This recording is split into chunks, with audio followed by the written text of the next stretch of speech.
Amy's Performance Consulting Model, presented by Megan Matson.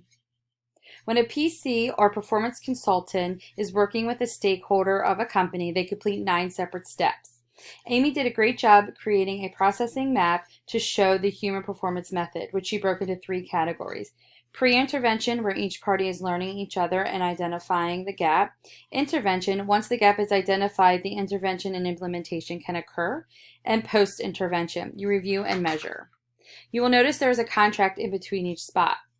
That requires agreement of both the PC and the stakeholder to ensure everyone stays on task, as well as protection. Here you will see a performance analysis. PCs will discuss these questions with the stakeholders. What is your current status of your company?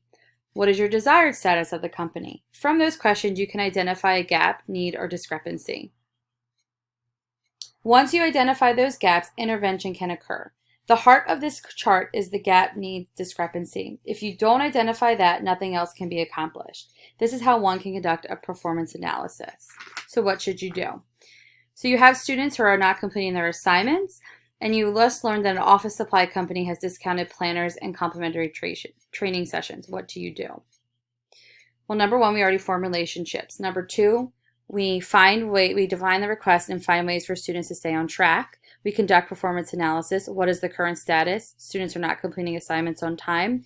What should be done? Have students complete assignments on time and define the gap. Lack of time management.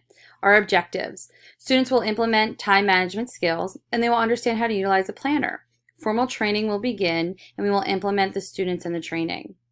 We will measure the students' success by marking down where they have been when they hand in their assignments and if it's late and if they're utilizing the new skills, and we will monitor their students until they graduate.